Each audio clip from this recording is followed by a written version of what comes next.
زموږ درې الکوان یې ولیدي په داسې حالاتو کې دي چې د مرګ او د ژوند سره مخامخ تا اخر دومره ظلم دومره ناجایز دا وي 15 ټوپکه خو زما هم په وسه پرځي سرکاره څه خواست وو موږ د چمن د ضلع انتظامیې څه دا خواست وو چې موږ د ټوپک سالارو سره دې خلاص کړي موږ سره دې کومک وکړي موږ ډېر مظلومان خلک یو زموږ هغه د خپلو عزیزانو دپاره چې کوم څوک ټلیفونونه کوي حال احوال کوي چې مریضان څنګه دي او دا واقعه څنګه پیښه شوې ده د واقعې تفصیل کې نه ځم صرف به دومره ووایو چې د اجباول اکا زوی بخ محمد باندې زما ورور ګاډي ورسره چلول د تېرو 2 کالو راهیسه ګاډي نیول شوې ده نو د هغه د ډریورانو یا د کوټیانو والا په دغه باندې د یو اصول دی هغه داړي سیستم یې دی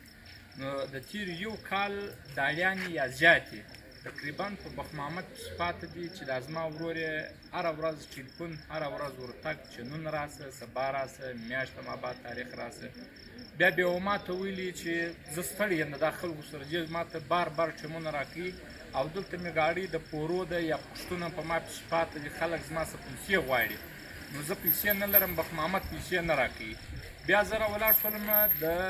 زموږ په خپلو عزیزانو کې به مو چاته ویلي د بخ محمد دا په عزیزانو کې مو چاته ویلي دا صحبت لیوه ته به مې ویلي په 2-3 واره باندې چې وروره دا خبره چې سبا خرابېږي و جنګ و جنجال و یو بل شي ته رسېږي نو د هلک هم هره ورځ روان دي چې زما پیسې راکړه او دی ورته وایي چې نن نسته سبا یې درکوم نن نسته سبا یې درکوم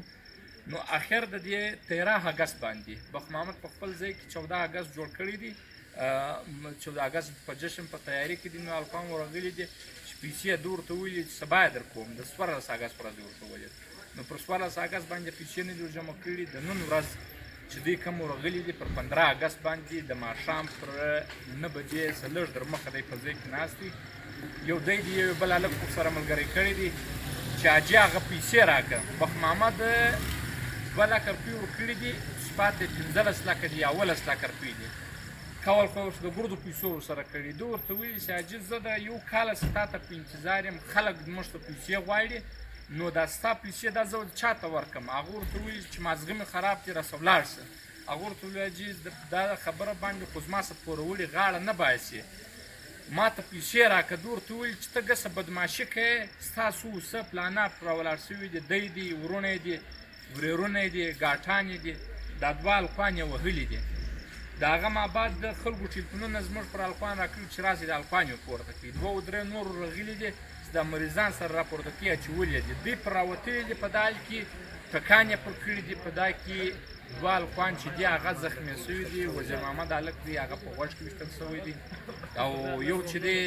زما بل ورور دی کشر دی تقریبا دی د 15 کالو دی هغه پر سر باندې لګېدلی دی ګولۍ یې تل کېدلې ده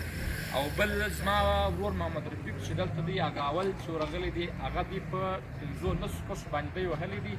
چې تقریبا 3 غنټې بېهوښ وو موږ هسپتال ته په ډېر بېکار حالات کې پټ ته رارسولی دي اوس هم د دې په ټراما سینټر کې دي نو قریبان ته وایي چې انشاءالله د غټې خطرې څخه بچاو دی الله دې دته صحت نور هم ورکړي موږ د خپل عزیزانو قریبانو سره چې موږ اخر دومره ظلم دومره ناجایز دا وي 15 ټوپکه خو زما هم په وسه پرځي موږ هم یو عاجز و قریب لرو موږ د سرکاره څه دا غوښتنه کوو سرکار تا د ټوپکانو خلکو ته د دې دپاره ورکړي دي چې هغه د خلکو پر کشرانو بدماشي کوي پر خلکو غونډهګرۍ کوي پر خلکو بدتخوري خوري موږ د سرکاره څه خواست کوو موږ د چمن د ضلع انتظامیې څه دا خواست کوو چې موږ د ټوپک سالارو سره دې خلاص کړي موږ سره دې کومک وکړي موږ ډېر مظلومان خلک یو زموږ 3 الکوان یې ولیدي په داسې حالاتو کې دي چې د مرګ او د ژوند سره مخامخ تاسو یې حالات وکاپئ انشاءالله و خپل کوم عزیزان زموږ خواخوږي دي و هغو ته وایو چې بس تاسو د دعاګانو په برکت داسې خطرناکه واقعه نه کې راغلل او انشاءالله موږ امید شته چې الکوان به بچاو شي